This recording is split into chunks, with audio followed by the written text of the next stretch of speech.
ఈ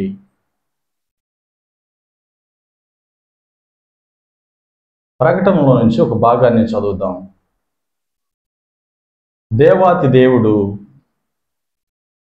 ఆకాశంలో ఉన్నాడు. దేవుని రాజ్యంలో దేవుడు నివసిస్తున్నాడు. ఈ భూమి మీదేమో మనుషులు మనం జీవిస్తున్నాం. దేవుడు ఏర్పరచుకున్న, దేవుడిని అంగీకరించిన సంఘం కూడా భూమి మీదే ఉంది. మరి దేవుడు ఈ సంఘానికి కొన్ని సూచనలు ఇస్తున్నాడు. ఈ భూలోకంలో ఉన్నటువంటి దేవుని సంఘమునకు దేవుడు కొన్ని సూచనలు ఇస్తున్నాడు. ఆ విధముగా సంఘం ఉందా లేదా, మీరున్నారా లేదా అని నాకైనా మీకైనా దేవుడిని అంగీకరించిన ఎవరికైనా ఏ మినహాయింపు లేదు. ప్రతి వారు కూడా దేవుని ముందు సరిచేసుకోవాల్సిందే. మరి ఇక్కడ లేఖనంలో ఏమని రాయబడి ఉందంటే, ప్రకటన గ్రంథము 1వ అధ్యాయం తీయండి ఒకసారి.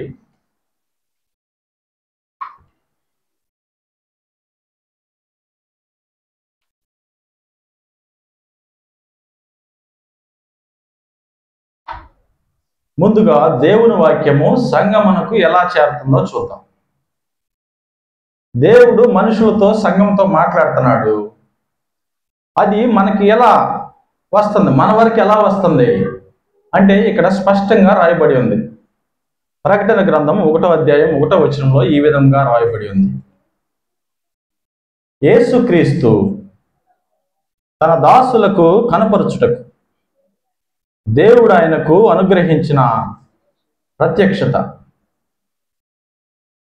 తండ్రి అయిన దేవుడు యేసు ప్రభువుల వారికి తెలియచేస్తున్నాడు. మొట్టమొదట మనుషులకు ఇవ్వబడినటువంటి మాటలు ఏ విధముగా మనుషులకు చేతనే చూడండి. తండ్రి అయిన దేవుని దగ్గర దేవుని వాక్యము బయలుదేరింది. అది ఎక్కడికి వచ్చిందంటే యేసు ప్రభు దగ్గరికి వచ్చింది. తర్వాత ఈ సంగతులు త్వరలో సంభవింపనై ఉన్నవి. ఆయన తన దూత ద్వారా వర్తమానము పంపి తన దాసుడైన యోహోనుకు వాటిని సూచించాను. యేసు ప్రభు దగ్గర నుంచి పరలోకములో దూత దగ్గరికి వస్తుంది దేవుని వాక్యం. ఆ తర్వాత పరలోకంలో ఉన్నటువంటి దూత దగ్గర నుంచి యోహోను గారి దగ్గరికి వస్తుంది. తర్వాత 2వ అధ్యాయం 1వ వచనంలో ఎఫెసులో ఉన్న సంఘపు దూతకు రాయము. అక్కడి నుంచి యోహోను గారి దగ్గర నుంచి సంఘం ఎట్లాంటి పద్మాసు, హోరేబు, బెరాకా ఇట్లాంటి సంఘాలు ఉన్నాయి కదా, ఆ సంఘం దగ్గరికి వస్తుంది. తర్వాత ఎక్కడికి వస్తుందంటే అక్కడి నుంచి డైరెక్ట్గా రావట్లేదు.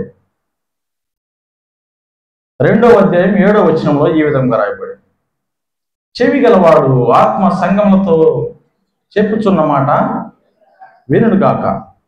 తర్వాత ఎక్కడికి వచ్చింది, ఆత్మే పలుకుతున్నాడు. తర్వాత 7వదిగా స్మరణలో ఉన్న సంఘపు దూతకు ఇలాగ రాయి, తండ్రి అయిన దేవుడు యేసుక్రీస్తు ప్రభు వారికి తెలియచేస్తే యేసుక్రీస్తు ప్రభువు వారు పరలోకంలో ఒక దూతకి చెప్తున్నాడు. ఆ దూత ఏమో యోహోను గారికి చెప్తుంది. యోహోను గారేమో సంఘంలో ఉన్న సేవకుడికి రాస్తున్నాడు.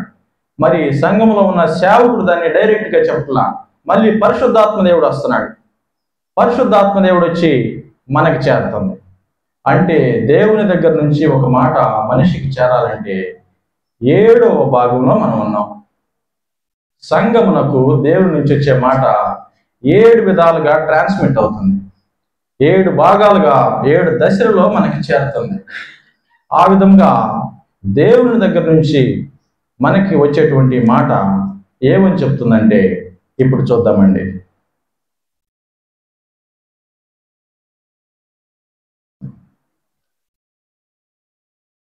ఈ సంగతులు త్వరలో సంభవింపనై ఉన్నవి.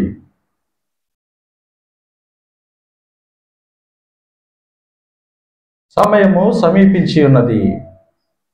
ఈ ప్రవచన వాక్యములు చదువువాడును వాటిని విని ఇందులో రాయబడిన సంగతులను గైకొను వారును ధన్యులు అని చెప్పారు.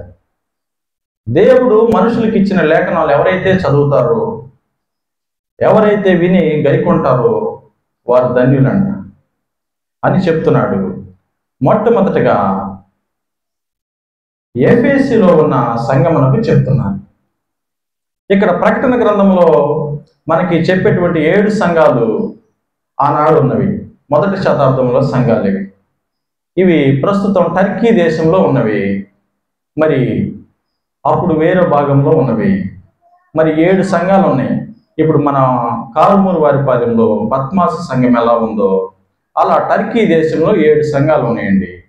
ఆ 7 సంఘాలతో దేవుడు మాట్లాడుతున్నాడు. ఏమని మాట్లాడుతున్నాడు? మొట్టమొదటిగా ఎఫెసీ సంఘంతో మాట్లాడుతున్నాడు. ఎఫెసీ సంఘంతో ఏమని మాట్లాడుతున్నాడు? నీ క్రియలను, నీ కష్టమును, నీ సహనమును నేను ఎరుగుదును. సంఘం అంట ఏం పని చేస్తుందో దేవుడికి తెలుసు అంట. సంఘం అంటే గోడలు కాదు. సంఘం అంటే మరేదో కట్టడాలు మనం చూడటానికి ఆడంబరంగా అలంకరించేది కాదు. సంఘం అంటే అంతకుముందు చెప్పాము, దేవుడిని అంగీకరించిన వారందరూ సంఘం. దేవుడిని అంగీకరించిన జన సమూహాన్ని సంఘం అని పిలుస్తారు. మరి ఈ సంఘము ఏం పనులు చేస్తుందో దేవుడు చూస్తున్నాడంట. మరి ఇంకేముందండి అక్కడ? కష్టం కూడా తెలుసంట, సహనం కూడా తెలుసంట. ఎంత కష్టం చేసి జీవనం చేస్తున్నాము, ఎంత ప్రయాసపడుతున్నాము, ఎంత అలసిపోతున్నాము, ఎంత కష్టంతో కరిగి నలిగిపోతున్నావో నాకు తెలుసు అని దేవుడు అంటున్నాడు. సంఘానికి వచ్చేటప్పుడు, ఈ లోకంలో దేవుని కలిగి జీవించేటప్పుడు మన జీవితం మనం జీవిస్తే ఎంతో భారంగా ఉంటుంది. పని చేయాలా, మరి ఆహారం సంపాదించాలా, మరి మనకు కావాల్సినవి సమకూర్చుకోవాలా, ఎంతో ప్రయాస. ఇవన్నీ దేవుడు చెప్తున్నాడు. ఇవన్నీ నాకు తెలుసు బాబు, నువ్వేం పనులు చేస్తున్నావో నాకు తెలుసు, ఎంత ప్రయాసపడుతున్నావో నాకు తెలుసు, ఎంత సహనంగా ఉంటున్నావో నాకు తెలుసు అని అంటున్నాడు. తర్వాత నీ యొక్క సహనమును నేను ఎరుగుదును. ఈ లోకంలో ఎన్ని దూషణ మాటలు ఓర్చుకుంటున్నావో, ఎన్ని నిందలు, ఎన్ని అవమానాలు, ఎన్ని అవహేళనలు సహిస్తున్నావో నాకు తెలుసు అని దేవుడు చెప్తున్నాడు. ఎవరితో చెప్తున్నాడు? దేవుణ్ణి అంగీకరించిన సమాజంతో చెప్తున్నాడు. మరి తర్వాత ఏముంది? ఎఫెసీ సంఘం ఉందంట. ఆ సంఘంలో ఉన్న పరిస్థితి అంతా దేవుడు చూస్తున్నాడంట. ఈ సంఘం అంట దుష్టుల్ని సహించలేదంట. సంఘమేమో పరిశుద్ధపరచబడింది, దేవుడిని అంగీకరించింది, దేవుని ఆజ్ఞలు పాటిస్తూ జీవిస్తున్నారు. దుష్టుల్ని సహించలేకపోతుందంట, దుష్టుల్ని సహించటం లేదు. అపోస్తులు కాకయే తాము అపోస్తులమని చెప్పుకుని వారిని పరీక్షించి వారు అబద్ధికులని నీవు కనుగొని. దొంగ సేవకులు ఎవరో కూడా గుర్తుపడతారంట, సరైన విశ్వాసం. ఇక్కడ అపోస్తులు కాకే అపోస్తులు అంటే వారు ఏదో జీవనోపాధికి ఆహారం తిందామని దేవుడు పని చేస్తున్నారు, లేకపోతే ఏదైనా సంపాదించుకోవడానికి దేవుని సేవ చేస్తున్నారు. సంఘానికి తెలుసంట. సేవకుల్లో కూడా చాలా మంది రకాలు ఉన్నారని దేవుని వాక్యం చెబుతుంది. మరి యథార్థంగా పనిచేయని సేవకులు కూడా ఉన్నారు. వారినంట సంఘం గుర్తుపడుతుందంట. మరి మీరు గుర్తుపడుతున్నారా ఎవరైనా? మన పద్మాసులో సంఘం ఎలా ఉంది, సేవకుడు ఎలా ఉన్నాడు, అసలు ఇతను నిజమైన సేవకుడేనా, భారంతో పనిచేస్తున్నాడా, దేవుని పిలుపు ఉందా, ఆసక్తి ఉందా, అసలు నేను సరైన సంఘంలో ఉన్నానా అని మీకేమైనా అర్థం అవుతుందా? ఎప్పుడైనా పరీక్షించారు? మీకు అర్థం అవుతుందా? ఎఫెసీ సంఘం గుర్తుపడుతుందంట. దొంగ సేవకులు, దొంగ పాస్టర్ సేవలను ఉంటే వారిని గుర్తుపడుతుందంట. మరి ఎంతో ప్రయాసతో సంఘం జీవిస్తుందంట. మరి నీవు సహనము కలిగి నా నామము నిమిత్తము భారము భరించి అలయలేదని నేను అరుగుదును. ఎంతో దేవుని కోసం సహనంతో భారం భరిస్తుందంట సంఘం. సంఘం అంటే దేవుడిని అంగీకరించిన మీరే, నేను, మీరు, మనం అందరం కలిసే సంఘం. ఎంతో భారం భరించి దేవుని నిమిత్తం అలిసిపోకుండా దేవుని వెంబడిస్తున్నాం. అంత బాగానే ఉంది, కష్టపడుతున్నారు, సహనం కలిగి ఉన్నారు, మంచి క్రియలు చేస్తున్నారు, దొంగ సేవకుల్ని గుర్తుపడుతున్నారు, అంత బాగానే ఉంది. ఇంకేముంది? నికోలాయితీల క్రియలు నీవు ద్వేషించుచున్నావు. 6వ వచనంలో నికోలాయితీల క్రియలు నీవు ద్వేషించుచున్నావు. నికోలాయితీల క్రియలు అంటే ఏంటండి? నికోలాయితీల క్రియలు అంటే ఇటు దేవుణ్ణి ఆరాధిస్తారు, అటు విగ్రహారాధనని సమర్థిస్తారు. నులివెచ్చని జీవితం. ఇటు ఆదివారం ఆరాధన చేస్తారు, మరలా లోకంలో సాంప్రదాయాల్లో పాలుపంపులు పొందుతారు. విగ్రహారాధన అంటే దేవుని కాని దేవుణ్ణి పూజించడం, నిజ దేవుణ్ణి పూజించడం రెండూ చేస్తారంట. ఇవి రెండింటిని ద్వేషిస్తారంట ఎఫెసీ సంఘం. మనం కూడా ద్వేషిస్తాం కదా, విగ్రహారాధన అంటే సహించరు కదా. మరి మనలో ఎఫెసీలో కొన్ని లక్షణాలు ఉన్నాయి, ఎఫెసీ సంఘానికి కొన్ని క్వాలిటీస్ ఉన్నాయి. మరి అవే లక్షణాలు మనలో ఉన్నాయా? ఈ పద్మాసు సంఘం కదా మనది. పద్మాసు సంఘం ఈ విధంగా భారం భరిస్తుందా? సహనం కలిగి ఉందా? మంచి క్రియలు కలిగి ఉందా? మరి సరికాని సేవకుల్ని గుర్తిస్తుందా? మరి నికోలాయితీల బోధనను ద్వేషిస్తుందా? ఇవన్నీ ఎఫెసీ సంఘంలో ఉన్నటువంటి మంచి లక్షణాలు. మరి మన పద్మాసులో ఏమున్నాయి? ఈ లక్షణాలు ఏమైనా ఉన్నాయా?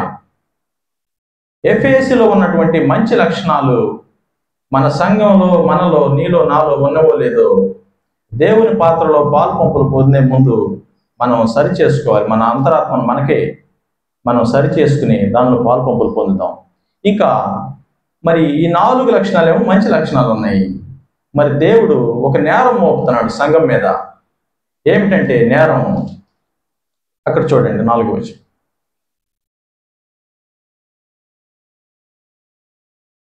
అయినను, అంత బాగానే ఉన్నావు, మంచిదే, అయినా నీ మీద ఒక నేరం మోపాల్సి వస్తుంది బాబు అని దేవుడు చెప్తున్నాడు. సంఘం మీద, దేవుడిని అంగీకరించిన వారి మీద నేరం మోపుతున్నాడు దేవుడు. ఏమని నేరం మోపుతున్నాడు? అయినను అంత బాగానే ఉన్నావు, కానీ మొదట నీకుండిన ప్రేమను నీవు వదిలితివి. నేను నీ మీద తప్పు ఒకటి మోపవలసి ఉన్నది. మొదటి ప్రేమను విడిచిపెట్టిందంట సంఘం. మొదటి ప్రేమను విడిచిపెట్టడం అంటే ఏంటండి? మొదటి ప్రేమ అంటే రక్షింపబడినప్పుడు, దేవుడిని అంగీకరించినప్పుడు, దేవుని యందు ఎట్లా ఆసక్తి కలిగి ఉన్నామో అది తగ్గిపోయిందంట ఎఫెసీ సంఘానికి. సహజంగా ఏదైనా ఒక పని, వ్యాపారం కానీ ఏదైనా మొట్టమొదటికి మొదలు పెట్టినప్పుడు ఎట్లా ఉంటుందని, ఉద్యోగం కానీ చాలా సంతోషంగా మొదలు పెడతారు. దేవుని రక్షణ కూడా సంతోషంగా మొదలు పెడతాం. నేనైనా మీరైనా బాప్తిసం తీసుకున్నప్పుడు, దేవుణ్ణి అంగీకరించినప్పుడు సాక్ష్యం చెప్పడం, ఫోటోలు దిగటం, 10 మందికి చెప్పడం, ఇంట్లో వాళ్ళకి చెప్పడం, ప్రేయర్ పెట్టుకోవడం, పలహారం పెట్టడం, ఇట్లా మన సంతోషాన్ని వ్యక్తం చేస్తాం. దేవుడిని అంగీకరించి దేవుణ్ణి ప్రేమించే విధానాన్ని మనం పరి విధాలుగా తెలియచేస్తాం. అయితే ఎఫెసీ సంఘానికంట ఆ మొట్టమొదటి ప్రేమ చల్లారిందంట, తగ్గిందంట. ప్రేమలో ఉన్న స్థాయి తగ్గిపోయింది. మరి దేవుడు ఏం చెప్తున్నాడు దానికి? అయినా మొదట నీకుండిన ప్రేమను నీవు వదిలితివి. ప్రేమను విడిచిపెట్టిందంట. నేను నీ మీద తప్పు ఒకటి మోపవలసి ఉన్నది. నీవు ఏ స్థితిలో నుండి పడిపోతివో అది జ్ఞాపకం చేసుకొని మారు మనసు పొంది ఆ మొదటి క్రియలను చేయు. దేవుడిని విశ్వసించినప్పుడు ఎట్లాంటి క్రియలు అనుకొని, దేవుడేమో ముందు ప్రేమను విడిచిపెట్టావు అన్నాడు, తర్వాత ఏమో క్రియలు చేయమన్నాడు. అంటే ప్రేమ అంటే మాటలతో చెప్పేది కాదు. ప్రేమ అంటే సహజంగా మనం ఎవరినైనా ఏం పలకరిస్తాం? అన్న బాగున్నారా, అక్క బాగున్నారా, ఏంటండి ఆరోగ్యం బాగాలేదా, సరేనమ్మా, దేవుడు తగ్గిస్తాడు. అది కాదు ప్రేమ అంటే. ప్రేమ అంటే మనం ప్రతి వారం అనుకోకుండానే చెప్తున్నాం, కావాలనేం కాదు, సందర్భంలో వస్తుంది. ప్రేమ ఏంటో, ప్రేమ లక్షణాలు ఏంటో మనం ఇప్పటికి చాలాసార్లు చెప్పాం. అవి చేయాలంట. అవి చేయాలని చెప్తున్నాడు. ఇంకేం చెప్తున్నాడు? మారు మనసు పొందమంటున్నాడు. సంఘం మారు మనసు పొందటం ఏంటండి? మారు మనసు పొందితే కదా సంఘం అయింది. మారు మనసు పొంది దేవుడిని నోటితో ఒప్పుకొని బహిరంగంగా బాప్తిస్మంలో సాక్ష్యం ఇచ్చి ఆరాధన చేస్తా, కానుకలు ఇస్తా, బలలో పాల్పంపులు పొందుతా, సంఘంలో బాధ్యతగా ఉంటా, అన్నీ చూస్తా ఉంటే దేవుడు ఏమంటున్నాడు? మారు మనసు పొందు బాబు అంటున్నాడు. సంఘం మళ్ళీ మారు మనసు పొందుదా? ఒకసారి మారు మనసు పొందితేనే కదా దేవుని బలియాగాన్ని జ్ఞాపకం చేసుకోవడానికి వస్తున్నాం. మరలా మారు మనసు పొంది అంటున్నాడు. అప్పుడు మారు మనసు ఏంటి, ఈ మారు మనసు ఏంటి? దానికి దీనికి ఏమైనా భేదం ఉందా? దేవుడిని అంగీకరించే ముందు ఎవరైనా ఏం చెప్తారండి? బాబు మారు మనసు పొందయ్యా, బాప్తిస్మం తీసుకోమ్మా, దేవుడిని అనుసరించమ్మా అని సహజంగా చెప్తాం. అప్పుడు ఏం చేస్తారు? కొద్ది రోజులకి వారు వస్తారు సంఘానికి, దేవుడిని హృదయంలో అంగీకరిస్తారు, నోటితో ఒప్పుకుంటారు, బాప్తిస్మంలో సాక్ష్యం కూడా ఇస్తారు. మారు మనసు అయిపోయింది. మరి తర్వాత ఆరాధన చేస్తారు, బలలో పాల్పంపులు పొందుతారు, దేవుడి ఇష్ట ప్రకారం జీవిస్తారు. మరి వాళ్ళని అంటున్నాడు దేవుడు, నువ్వు మారు మనసు పొందు అంటున్నాడు. అదేమో దేవుడిని అంగీకరించడం, హృదయంలో అంగీకరించి నోటితో ఒప్పుకొని బాప్తిస్మంలో సాక్ష్యం ఇవ్వటం మారు మనసు అంటే, లోకములో నుంచి నీవు దేవుని వైపు తిరగటం. అసలు పూర్తిగా దేవుడెవరో తెలియని పరిస్థితి నుంచి దేవుణ్ణి అంగీకరించి విశ్వాస జీవితాన్ని, భక్తి జీవితాన్ని దేవునితో కొనసాగించడానికి ఒక కాలు ముందు పెట్టడం, మొదలు పెట్టడం మారు మనసు. మరి ఇక్కడ ఎఫెసీ సంఘానికి ఏ మారు మనస్సు గురించి చెప్తున్నాడు దేవుడు? ఎఫెసీ సంఘం ఏ మారు మనసు పొందాలండి? ఇక్కడ మారు మనసు అంటే ఆంగ్ల బైబిల్లో ఈ విధంగా రాయబడిందండి, నేను చెప్తున్నాను. అంతరంగాన్ని మార్చుకో అంటున్నాడు. అంతరంగాన్ని మార్చుకోవటం అంటే ఏంటండి? అంతరంగాన్ని మార్చుకోమని చెప్తున్నారు. అంతరంగాన్ని మార్చుకోవటం అంటే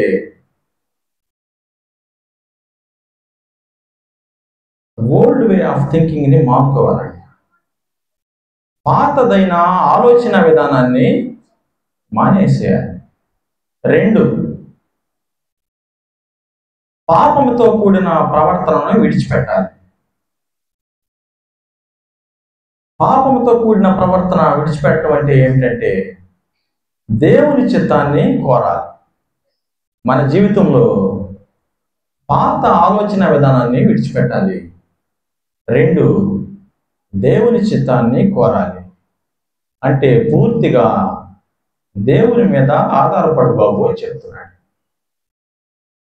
నీ ఆలోచన విధానాన్ని తీసివేసి నీ మనస్సు మార్చుకోవటం అంటే, సంఘంలో చేర్చబడినాక మారు మనసు పొందటం అంటే ఆలోచన విధానాన్ని దేవుడికి సరెండర్ చేయాలి.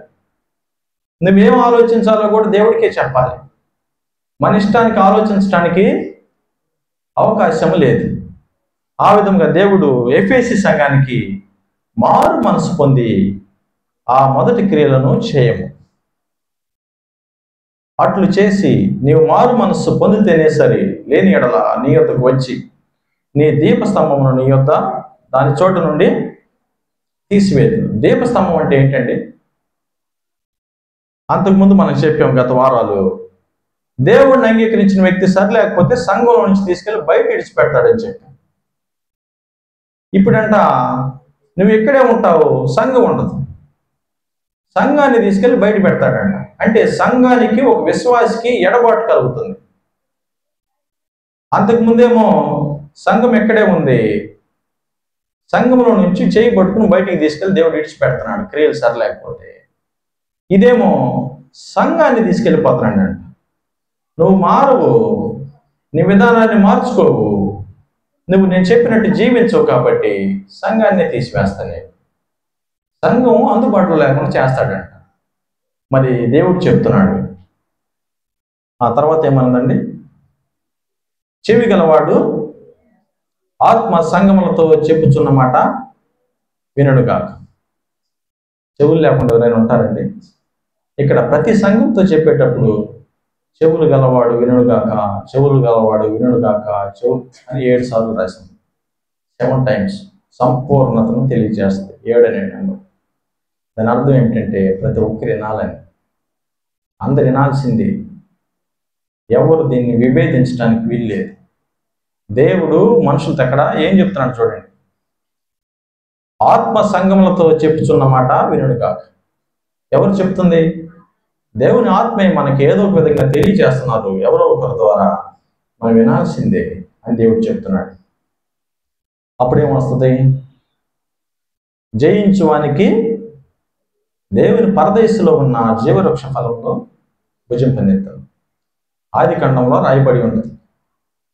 మొదటి ఆదాము హవ్వలు పాపం చేస్తే జీవవృక్ష ఫలములు తింటారేమోనని వారిని ఆ ఈడెన్ గార్డెన్ నుంచి బయటికి నెట్టివేసి అక్కడ కెరూబులు సెరాపులు ఖడ్గ జ్వాలను పెడతాడు దేవుడు. నువ్వు సరి చేసుకుంటే, నీ యొక్క మొదటి ప్రేమను, మొదటి క్రియలను చేస్తే నీకు అది ఇస్తానంటున్నాడు. మన పితరులకు లేదు. దేవుడు అంటున్నాడు, ఇది దేవుడి కండిషనల్లో, షరతులతో కూడినటువంటి ప్రేమ. దేవుడు ఎప్పుడు ఉచితంగా ఇవ్వడు, అన్ని ఆశీర్వాదాలు కాదు. దేవుడు చెప్పినట్టు జీవించాల్సిందే. దేవుడు కొన్ని ఇన్స్ట్రక్షన్స్ ఇస్తున్నాడు, మనం ఫాలో అవ్వాల్సిందే. మరి సంఘంలో ఉన్న మంచి క్రియలు దేవుడు ప్రస్తావిస్తున్నాడు. మనలో ఉన్నటువంటి మంచి క్రియలు, మంచి ప్రవర్తన, మంచి సహనము, వార్చలేనితనం, విగ్రహారాధన అంటే వార్చలేనితనము, కొన్ని మంచి లక్షణాలు ఉన్నాయి సంఘంలో. వాటన్నిటిని దేవుడు అభినందిస్తున్నాడు. నన్ను అభినందిస్తున్నాడు దేవుడు. అయితే కొంచెం జారిపోయావు బాబు, మొదట నీకున్న ప్రేమ లేదు, కొంచెం సరి చేసుకో, నీకు జీవవృక్ష ఫలం ఇస్తా అంటున్నాడు. మరి మనలో ఏదైనా మొదటి ప్రేమ అంటే మనలో మొదట ఉన్నటువంటి క్రియలు లేకపోతే మనం సరి చేసుకోవాలండి.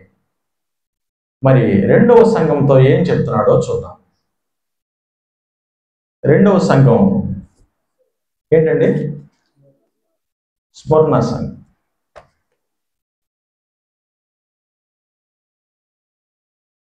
నీ శ్రమను, దరిద్రతను నేనెరుగుదును.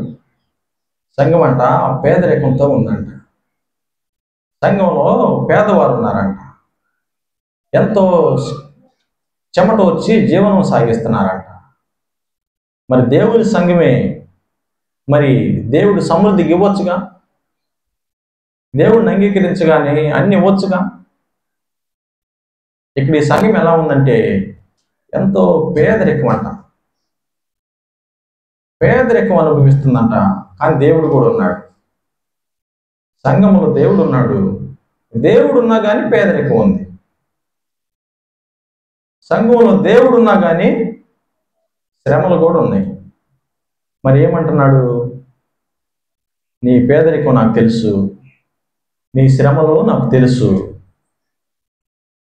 అయినా నీవు ధనవంతుడివే. ఎందుకు ధనవంతులండి? ఒక పక్కేమో ఆకలి, పేదరికం, దరిద్రం, శ్రమలు. దేవుడేమో నువ్వు ధనవంతుడు అంటున్నావు. అసలు అది ఎట్లా కుదురుతుంది? ఎట్లా కుదురుతుందండి? ఒక కంట్లో ఆనంద బాష్పాలు, ఒక కంట్లో మామూలుగా కన్నీటి చుక్కలు వస్తాయా?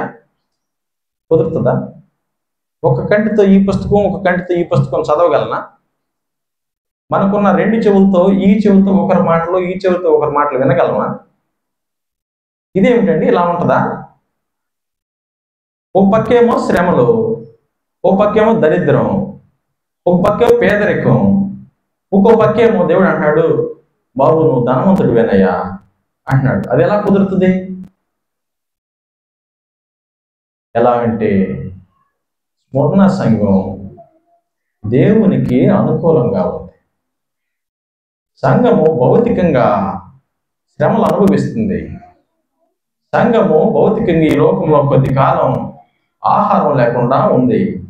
కొద్ది కాలం శ్రమలు, బాధలు, అనారోగ్యం ఇవి ఉన్నాయి. అయినా దేవుని విడిచిపెట్టలా. స్మరణ సంఘంలో ఏ లోపము లేదు.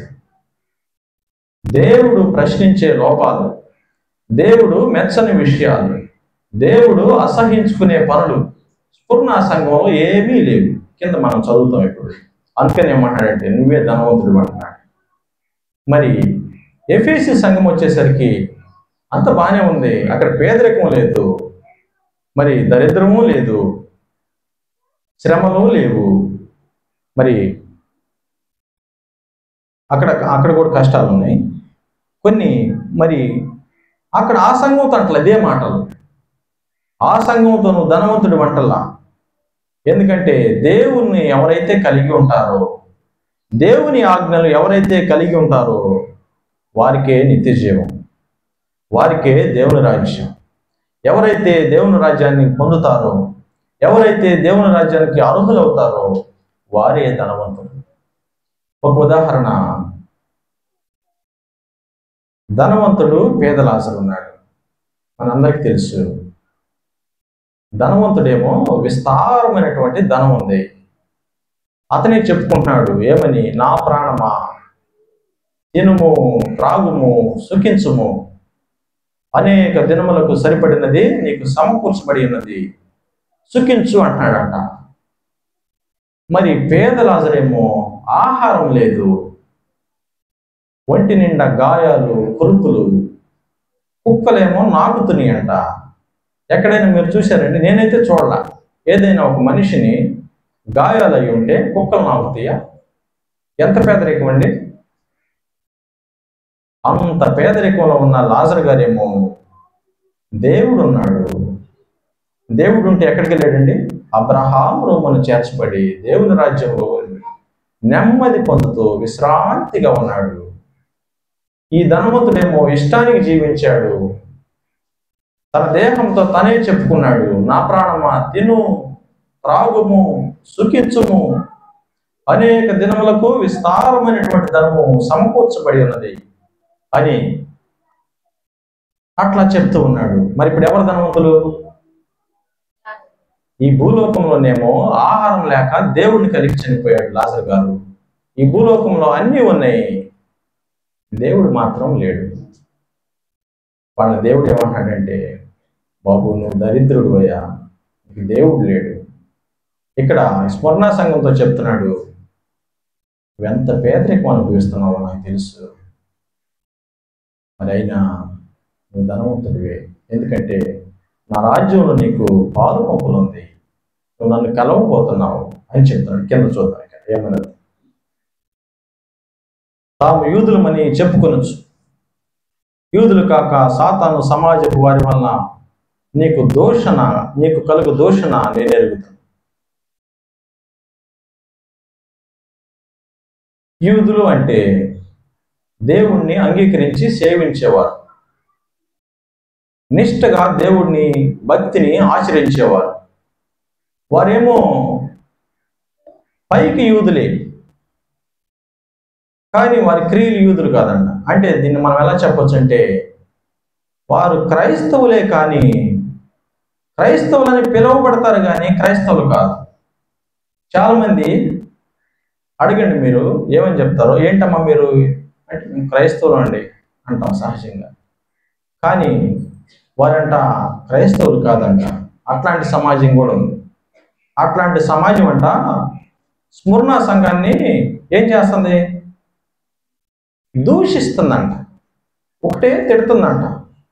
మనతో ఉండే సమాజమే, క్రైస్తవులుగా పిలువబడే సమాజమే క్రైస్తవులు అయినటువంటి మనల్ని దూషిస్తుందంట. మరి స్మరణ సంఘంలో అది ఉందంట. అది ఆనాడైనా ఈనాడైనా ఎక్కడైనా సహజమే. దేవునితో దగ్గరగా ఉంటే, దేవునితో కలిసి జీవిస్తుంటే, లోకంలో నుంచి మనల్ని మనం ప్రత్యేకించుకుంటే ఏమంటారండి? దూషిస్తారు. మీరే భక్తిపరులా? మీకే అన్ని తెలుసా? మాకు దేవుడు కాదా? మాకు సంఘం లేదా? ఇదేంటి మీరు ప్రత్యేకంగా అయినట్లు అట్లా ప్రవర్తిస్తారేంటి అని అంటారా?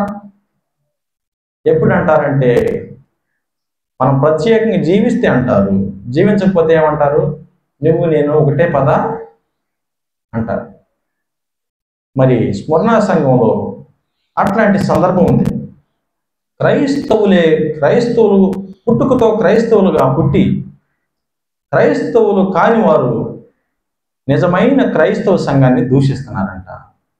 అట్లా దూషిస్తుంటే సంఘం ఏం చేస్తుందంటే ప్రతి దోషం చేయట్లా, తిరిగి దూషించకుండా అట్లా భరిస్తుందంట.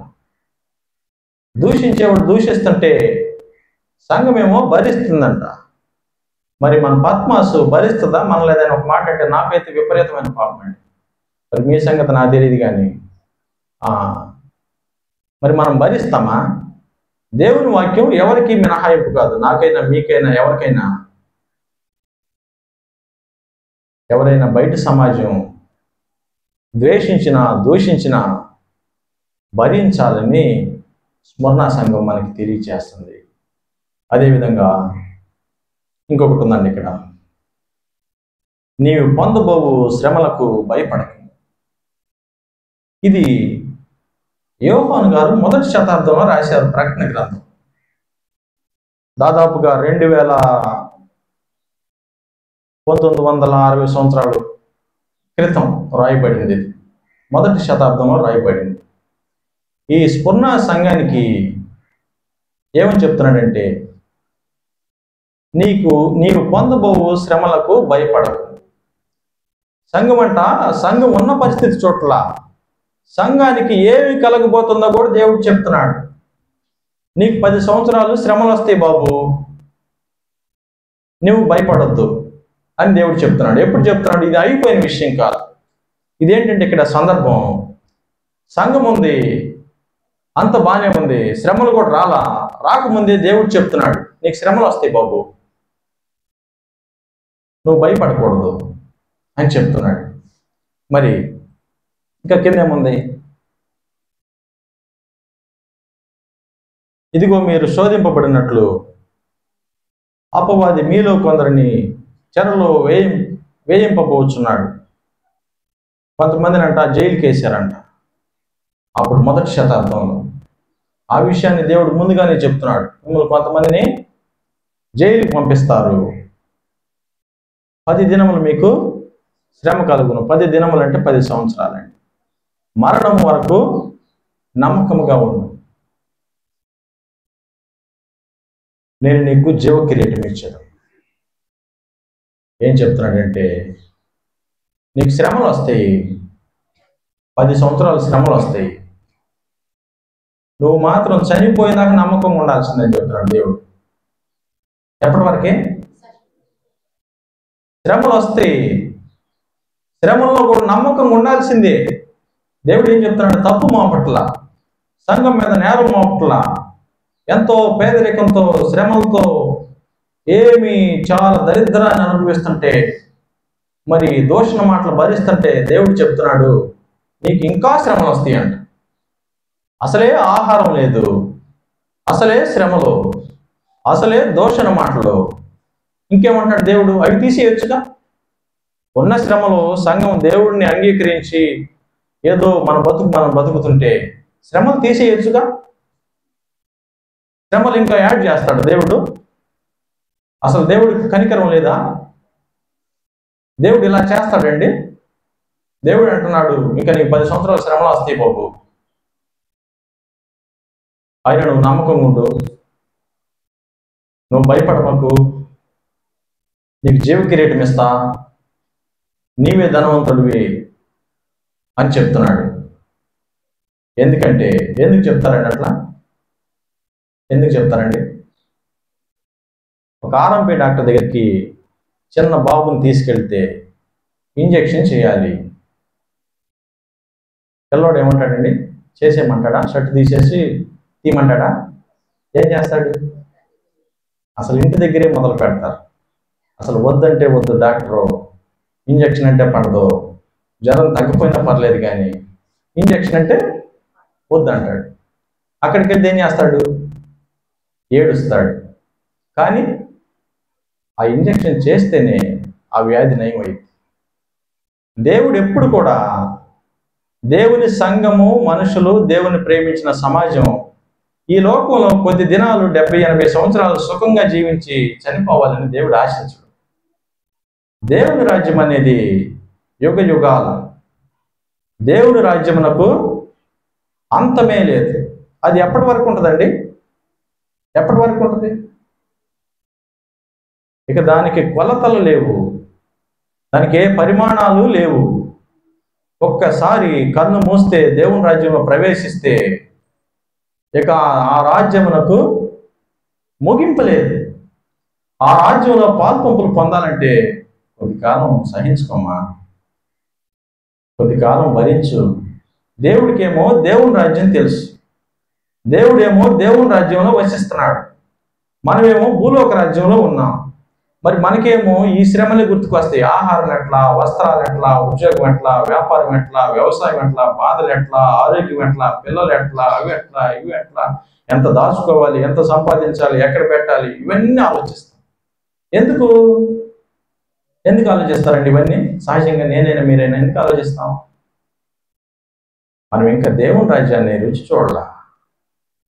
దేవుని రాజ్యం ఏమిటో, దాని వైభోగం ఏమిటో, దాని ప్రత్యేకత ఏమిటో, దాని సంతోషం ఏమిటో దాన్ని మనం అనుభవించలేం. ఇంకా దేవుని రాజ్యం తెలియదు. నేను స్వీట్ తిన్నానండి, మీరేమో ఇంతవరకు స్వీట్ తినలేదు. ఇది చాలా బాగుంది, రుచిగా ఉంది, తీయగా ఉందని చెప్తున్నాను. మీకు ఎలా ఉంటుంది? నేను తింటే మీకు తీగ ఉంటుందా? ఉండదు కదా. ఎందుకు ఉండదు? మీరు దాన్ని అనుభవించలా. అలాగే దేవుని రాజ్యం కూడా మీరైనా నేనైనా మనం ఇంకా అనుభవించలేదు కాబట్టి మనం భూలోక విషయాల గురించి విచారం చేస్తాం. ఈ భూలోకంలో మనకి ఏం కావాలో, ఏం చేయాలో అని ఎంతో ప్రయాసతో వీటి గురించి ఆలోచిస్తాం. మన ప్రార్థన అంతా భూలోక సంబంధమైంది, మన ఉపవాసాలన్నీ దీనికి సంబంధించినవి. నేను చాలా మందిని గమనిస్తూ ఉంటాను, అసలు దేవుని దగ్గరికి రావాలంటేనే కొంతమందికి షరతులు. ఉద్యోగం రావాలంటారు, కొంతమందికి వివాహం కావాలంటారు, కొంతమందికి వ్యాపారంలో లాభాలు కావాలంటారు, కొంతమంది ఆరోగ్యం సరి కావాలంటారు. ఇవన్నీ ఇస్తే ఎందుకు? తిని చచ్చిపోతారా? దేవుడు అంటాడు, ఇవి కాదురా, నా రాజ్యం ఇస్తా. ఆరోగ్యం అడుగుతావేంటి? నా రాజ్యంలో ఆకలి దప్పులుండవు, దానికి అంతము ఆది లేదు, అది మొదలైందంటే ఇక దానికి ముగింపే లేదు. నా రాజ్యంలో స్థానం ఇస్తా, నా సింహాసనంలో భాగం ఇస్తా, నాతో కూడా జీవించు అని దేవుడు అంటుంటే, మనిషి ఏమో మనం ఏం చేస్తామండి? ఈ లోక విషయాల గురించి మనం విచారిస్తూ ఉంటాం. అక్కడ పూర్ణ సంఘం శ్రేష్టంగా ఉంది దేవుని ఎదుట. ఎంతో పేదరికంతో శ్రమల పాలయ్యి దోషను భరిస్తూ అలా ఉంటే దేవుడు అంటున్నాడు, ఇంకా శ్రమలు పెడతా, మరి ఇంకా భరించు, ఇంకా ధైర్యంగా ఉండు అని స్మరణ సంఘానికి చెప్తున్నాడు. ఇది స్మరణ సంఘానికి మాత్రమే కాదు, ఇది మనకు కూడా, పద్మాస సంఘానికి కూడా. మనలో ఎవరికైనా పేదరికం ఉంటే, దరిద్రత ఉంటే, ఎవరైనా దూషింపబడుతుంటే ఇంకా శ్రమలు వస్తాయంట. శ్రమలు రావచ్చు. ఇదైతే జరిగిపోయిన ప్రవచనం, 10 సంవత్సరాలు అయిపోయినాయి కూడా. మరి ఎట్లాంటి సందర్భం మనకు కూడా రావచ్చు. ఇప్పుడు దీని అర్థం మనకి 10 సంవత్సరాల శ్రమలు వస్తాయని కాదు. ఇది ఈ సంఘానికి చెప్పబడింది, మనకి సూచనగా ఇవ్వబడింది. భక్తి జీవితంలో శ్రమల మీద ఇంకా శ్రమలే రావచ్చు. నేను దూషించేవాళ్ళు ఇంకా దూషించవచ్చు. నీ పేదరికం ఇంకా అధికం అవ్వచ్చు. సహజంగా చాలా మంది ఏం చెప్తున్నారంటే, దేవుడి దగ్గరికి వస్తే అన్నీ పోతాయి. ఏం పోతాయి? ఇక ఆశీర్వాదమేనా? ఇంకేమున్నదా? ఇక డబ్బులు రావటమేనా దేవుడు అంటే? ఇక దేవుడు అంటే అంత సుఖంగా ఉండటమేనా? దేవుడు అంటే ఆరోగ్యంగా బతకటమేనా? దేవుణ్ణి ప్రకటించిన అపోస్తలులు ఎలా చనిపోయారండి? దేవుడు ఏర్పరచుకున్న అపోస్తలులు, దేవుని సేవకులు ఎలా చనిపోయారండి? హతసాక్షులు గావించబడ్డారు. దేవుని నిమిత్తం చనిపోయారు. ఎప్పుడు సుఖాన్ని ఎంచుకోవాలా? పౌలు గారు ఏమన్నారండి? బ్రతుకుట క్రీస్తే, చావైతే లాభం. ఆయనంట ఒక మాస్టర్ గారు చచ్చిపోవాలని కోరుకుంటున్నాడంట. ఆయనే పౌలు గారు. నేను చచ్చిపోతే పోయేది బాబు, నేను సమృద్ధిని ఎరుగుదును, కలిమిని ఎరుగుదును, లేని స్థితిని ఎరుగుదును, ఉన్న స్థితిని ఎరుగుదును, కానీ చచ్చిపోతే పోయేది బాబు. ఆయనకు అర్థమైపోయింది దేవుని రాజ్యం ఏమిటో, దేవుడు ఏమిటో. ఆయన దేవునితో సహవాసంలో ఉన్నాడు. ఆయనకేమో అర్థమైపోయి నేను చనిపోతే పోయింది, ఇంకెందుకు ఈ భూమి మీద అని ఆయన వెయిట్ చేస్తున్నాడు, మరణం కోసం వెయిట్ చేస్తున్నాడు. మనమేమో చిన్న అనారోగ్యం వస్తే హడావుడి చేస్తాం. అంటే చనిపోవాలని కాదు నేను చెప్పేది, అది దేవుడి చిత్తం అయితే ఉండని అని అంటారా?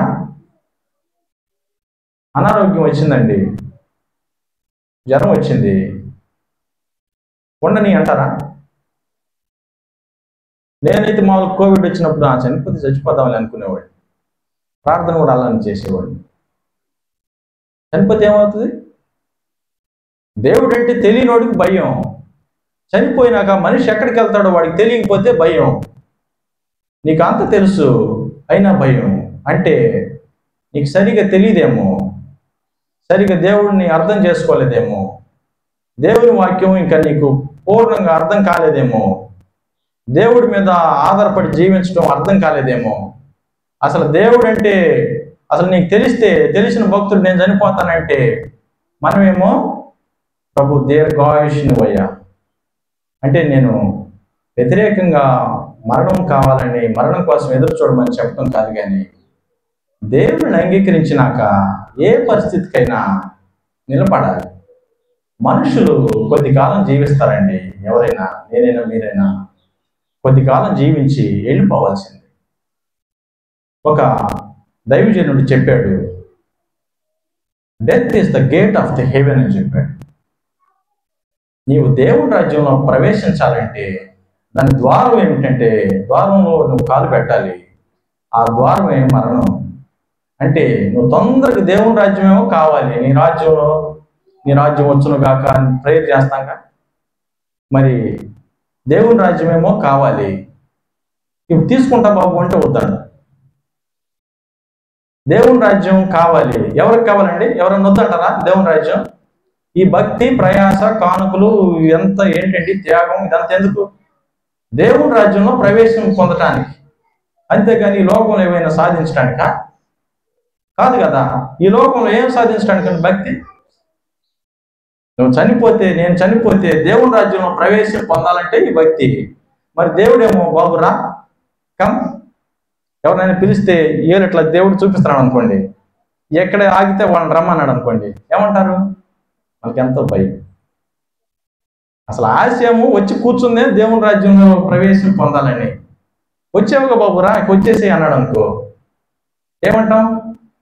అయ్యో బాబు అస్సలు కుదరదు.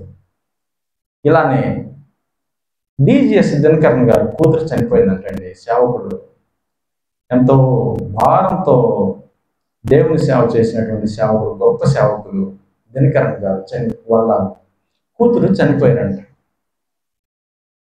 దినకరన్ గారు కూతురు చనిపోతే ఎంతో తండ్రి కదా, వేదనతో ప్రార్థన చేస్తున్నాడంట. ఏంటి ప్రభు, నన్నేమో సేవకు పిలిచావు, లక్షల మందికి స్వస్థతలు ఇస్తావు, మరి ఎంత సువార్త నా చేత చెప్పిస్తావు, ఎంత పేరు ప్రఖ్యాతులు ఇచ్చావు, ఎంత గుర్తింపుని ఇచ్చావు, ఎంత కష్టపడి ప్రయాసతో పనిచేస్తాను నీ కోసం, నా కూతురుని తీసుకున్నావేంటి ప్రభు,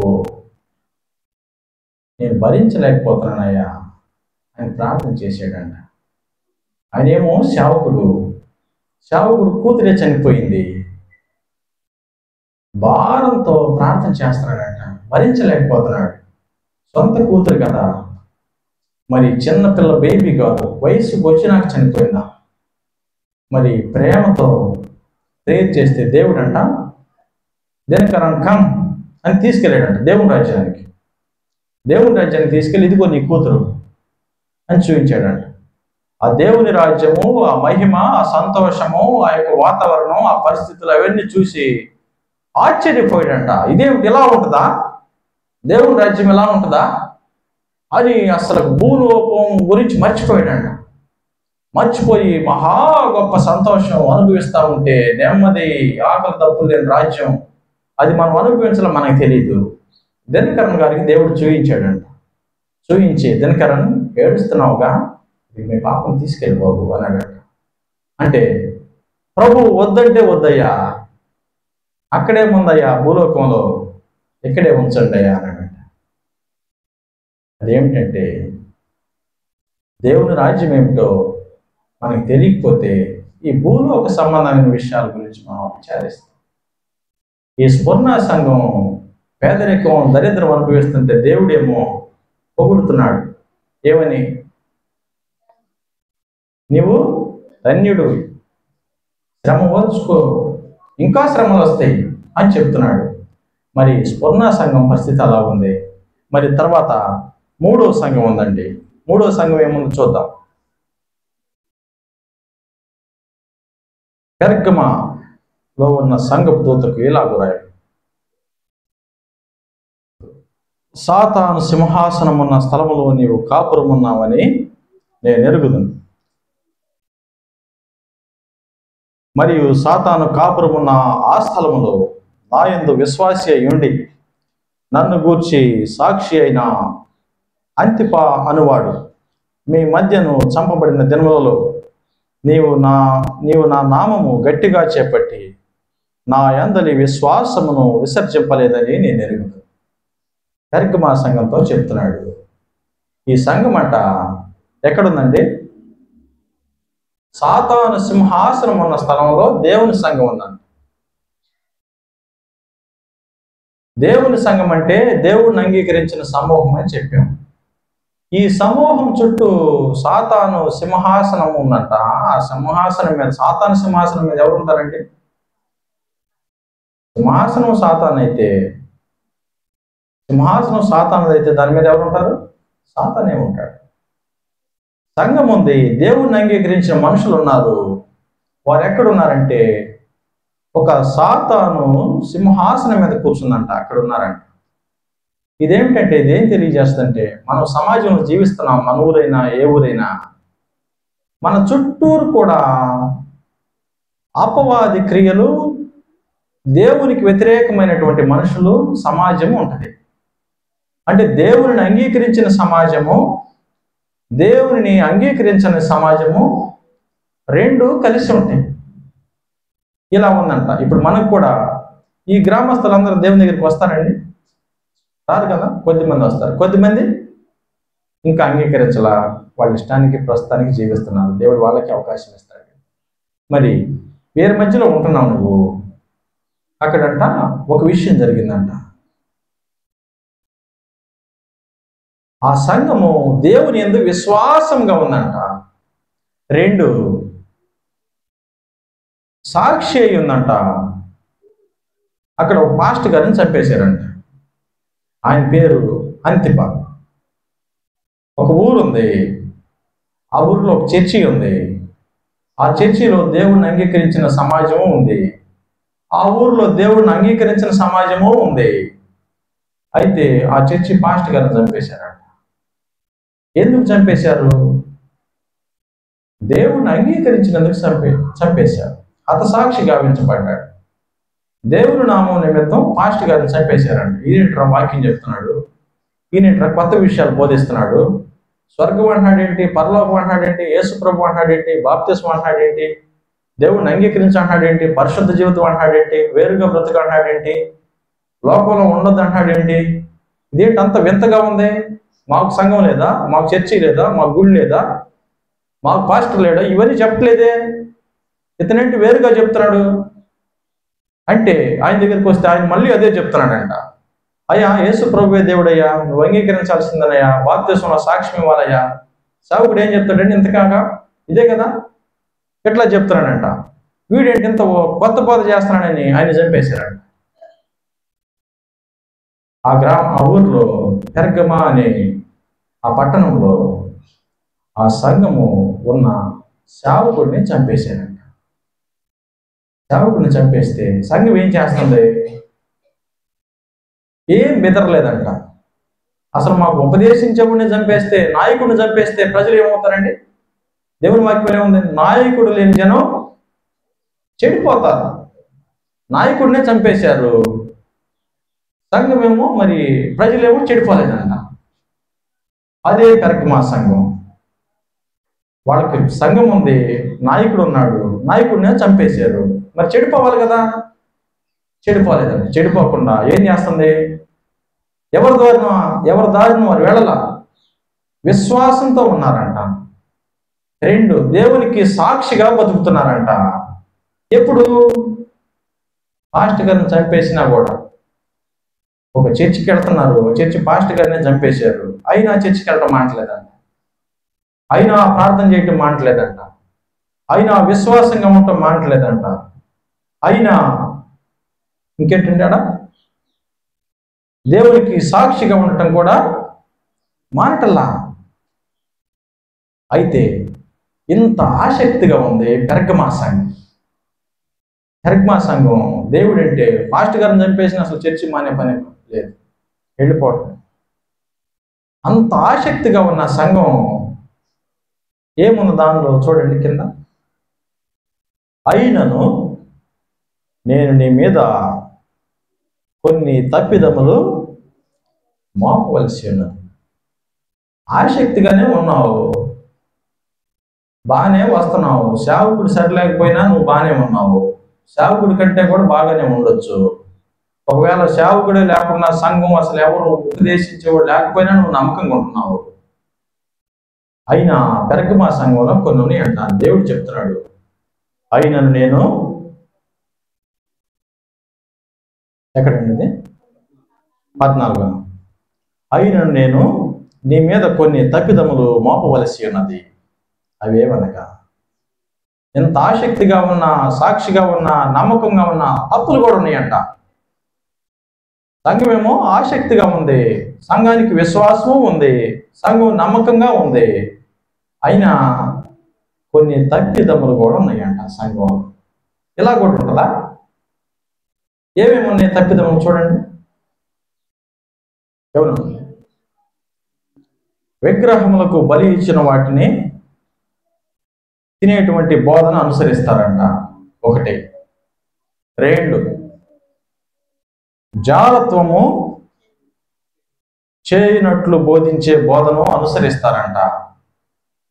3, ఇశ్రాయేలులకు ఉరియొడ్డమని బాలాకునకు నేర్పిన బిలాము బోధన అనుసరించువారు నీలో కలరు. సంఘంలో 3 విషయాలు ఉన్నాయండి పెర్గమా సంఘంలో. కాని విషయాలు, దేవుడు మెచ్చని విషయాలు, దేవుడు సరి చేసుకోమని చెప్పే విషయాలు. ఏమిటంటే అవి విగ్రహాలకి బలిచిని తింటున్నారంట. ఇక్కడికి వస్తాం, పాత్రలో పాలు పంపులు పొందుతాం, మళ్ళీ బయటికి వెళ్తాం, ప్రసాదం కూడా తింటాం. ఎందుకు? ప్రసాదం మనకి ఇష్టం ఉండదు సహజంగా, మనం మెచ్చం, కానీ మనుషుల కోసం తింటాం. బాధపడతారేమో, వాళ్ళు నొప్పించడం ఎందుకు, 10 మందిలో కాదంటం ఎందుకు అని తీసుకుంటాం. అదేంటండి? ప్రసాదం అంటే ఏంటి? ప్రసాదం అంటే ఏంటండి? ప్రసాదం అంటే ఏంటి? ప్రసాదం అంటే దేవుడు కాని దానికి దేవుడని భావించి నైవేద్యం పెడతారు దేవుడి ముందు. అయ్యా బాబు నువ్వు తినయ్యా, రాయి ముందు ఒక ఏదో చేస్తారు, అప్పమో లేకపోతే పొంగలో ఏదో చేస్తారు, చేసి ఆ బొమ్మ ముందు పెడతారు.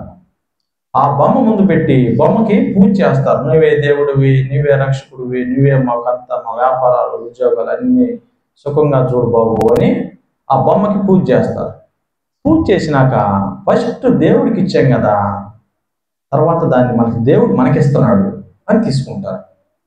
అదే ప్రసాదం. దేవుడు సన్నిధిలో నుంచి వచ్చిందని భావిస్తారు, పవిత్రంగా భావించి ఎట్లా తింటారండి? నేను చూసి 10 మంది ఎట్లా పట్టుకుంటున్నారు. అదేంటి? అదేమో బొమ్మ, అదేమో చిత్రపటము, దానికి చెవులుండి వినదు, ముక్కుండి వాసన కూడా తెలియదంట నువ్వు పెట్టింది, కళ్ళుండి చూడనే చూడదు. ఆ బొమ్మ ఏమో మార్కెట్లో దొరికిద్ది 500కో, 1000 రూపాయలకో, 1,00,000కో, 1 కోటి రూపాయలకో. ఆ బొమ్మకేమో నైవేద్యం పెడతాడు, వాడికి బుద్ధి లేదు. ఆ బొమ్మలు అమ్మేవాడు ఎందుకు అమ్ముతాడండి? అది ఒక వ్యాపారం. చిత్రపటాలు ఎందుకు అమ్ముతారండి? అది ఒక వ్యాపారం, లాభం కోసం బొమ్మలు అమ్ముతారు. ఆ బొమ్మ కొనుక్కొస్తాడు, బుద్ధి ఉండదండి. కానీ దానికి వెళ్ళి ఎవడైనా కొంటాడా? మన ఇంటికి మామిడి పళ్ళు వచ్చినాయండి, ఒక అతను మామిడి పళ్ళు అమ్మడానికి వచ్చాడు. ఆ మామిడి పళ్ళు గంపలో కొన్ని రాళ్ళు కూడా తెచ్చాడు. రాళ్ళు కూడా తీసుకుంటారా? బాబు నాకు 3 మామిడి పళ్ళు ఇచ్చి 2 రాళ్ళు కూడా ఇవ్వంటారా? ఎందుకు ఎందుకు వద్దంటారండి? ఎందుకు వద్దంటారు? నువ్వు డబ్బులు ఇస్తున్నావు, నీకు తెలుసు ఏది మామిడి పండో నీకు తెలుసు, ఏది తినటానికి యోగ్యమైనదో నీకు తెలుసు, ఏది యోగ్యం కానిదో నీకు తెలుసు. కానీ నేను రాళ్ళు నవ్వుతానంటే దేవుడు ఏమంటాడంటే, అరే మామిడి పళ్ళు ఇచ్చాక రాళ్ళు నవ్వులరా, ఆ రాళ్ళు అడ్డం పడి చచ్చిపోతామంటాడు. మరి అట్లాంటి విగ్రహాలకి బలిచ్చి నైవేద్యం పెట్టి తీసుకొస్తారంట. తీసుకొస్తే మనమేమో ఎవరు చూడరుగా వెంటనే అటు ఇటు చూసి తీసుకుని నోట్లో వేసుకుంటాం. అట్లాంటివి చేస్తున్నారంట కరెక్ట్ మా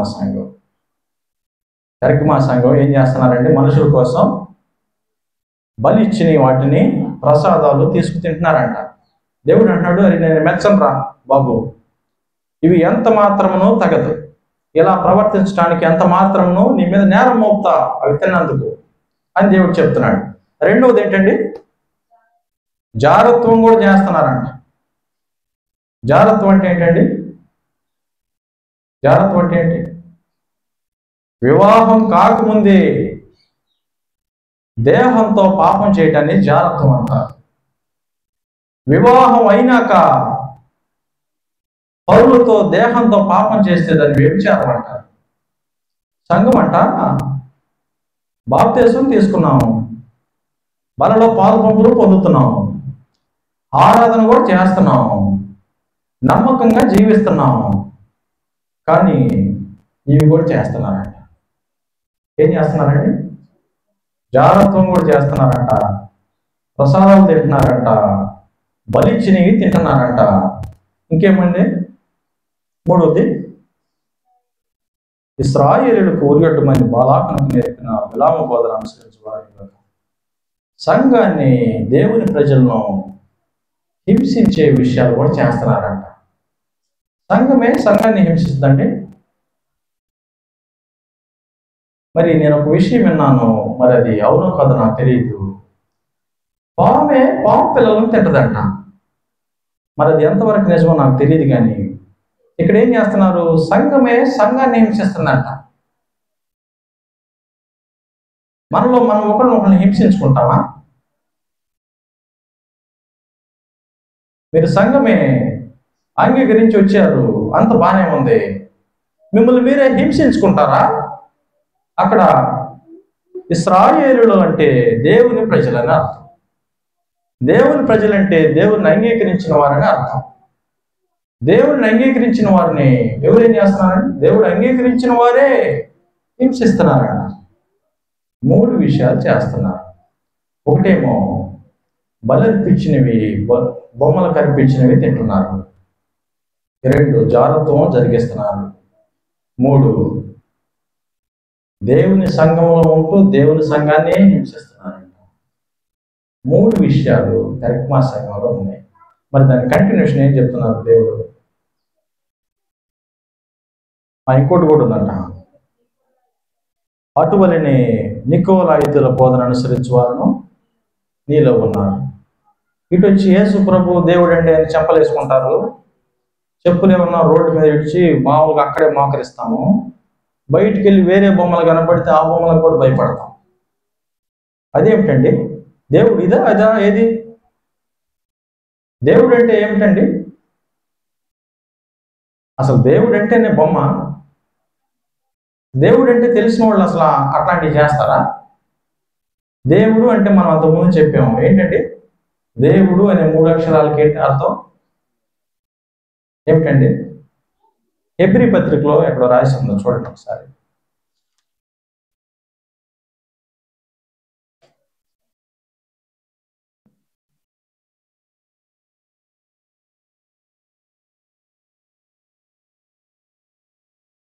హెబ్రీ పత్రిక 7వ అధ్యాయం 3వ వచనంలో ఇలాగ రాయబడి ఉంది. అతడు తండ్రి లేనివాడును, తల్లి లేనివాడును, వంశావళి లేనివాడు, జీవిత కాలమునకు ఆది అయినను, జీవమునకు అంతమైనను, లేనివాడునైనా దేవుని కుమారుని పోలి ఉన్నాడు.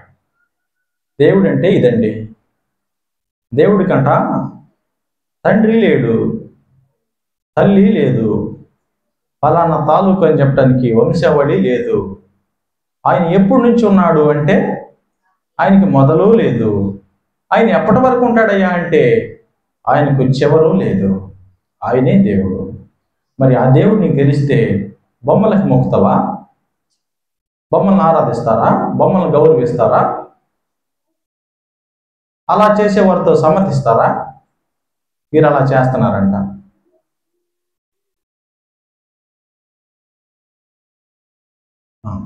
ఏం చేస్తున్నారండి?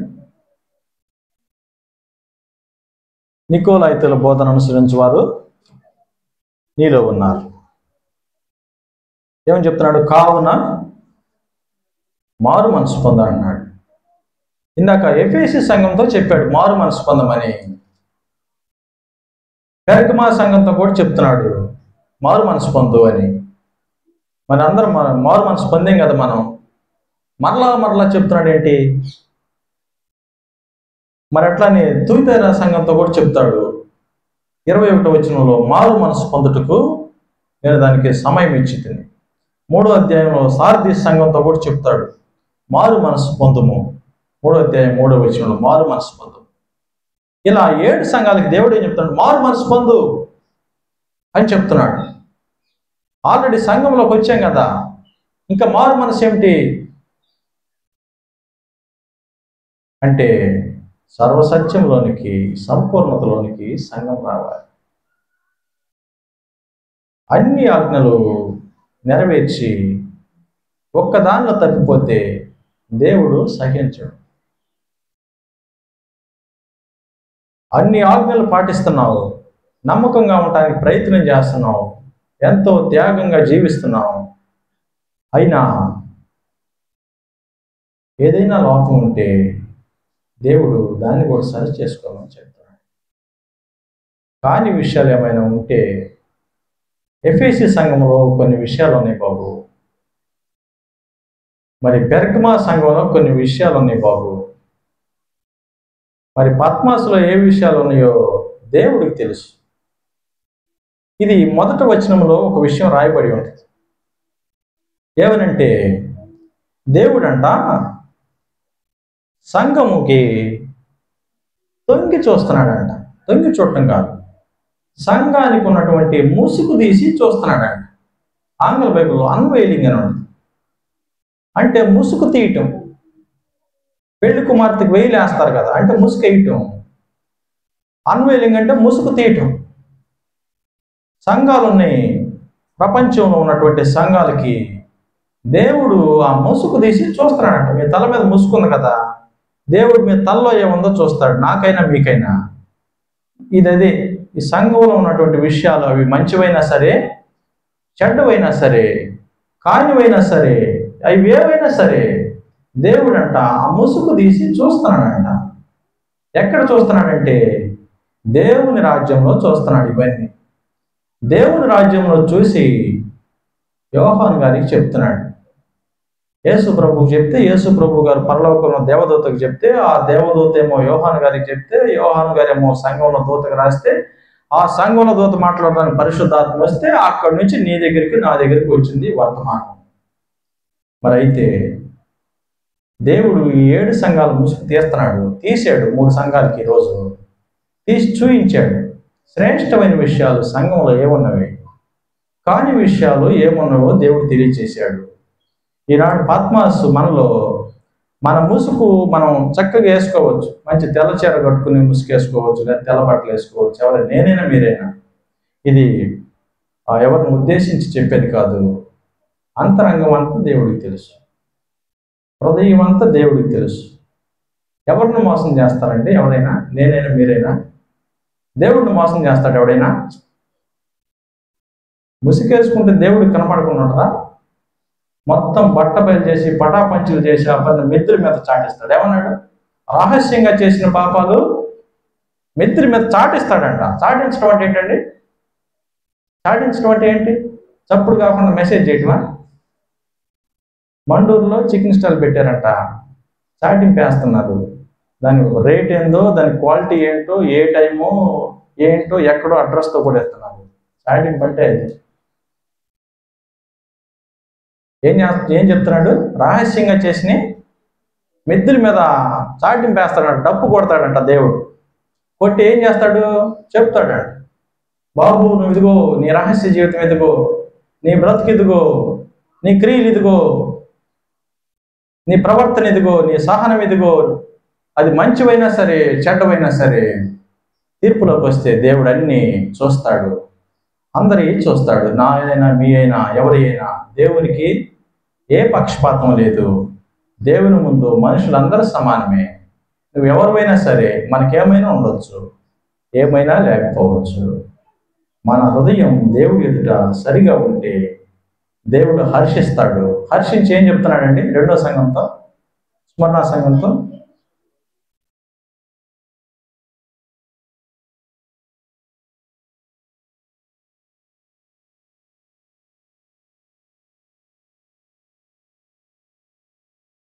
నమ్మకంగా ఉండని చెప్తున్నాడు. సంఘంలో ఏ తప్పిదం లేదు. నీలోనైనా నాలోనైనా నమ్మకంగా ఉన్నావు, విశ్వాసంతో జీవిస్తున్నావు, జీవితం యథార్థంగానే ఉంది, నీతిగానే బతుకుతున్నావు, పరిశుద్ధ జీవితం ఉంది, దేవునితో సహవాసము ఉంది, దేవుని ఆజ్ఞలు గైకొంటున్నావు. మరి ఏమీ లేదు, ఇంకేం చేయాలి ఇప్పుడు? అది కొనసాగించని చెప్తున్నాడు. ఏవైనా అభ్యంతరాలు ఉంటే, దేవుడు చెప్పిన కాని విషయాలుంటే సరి చేసుకోవాలి.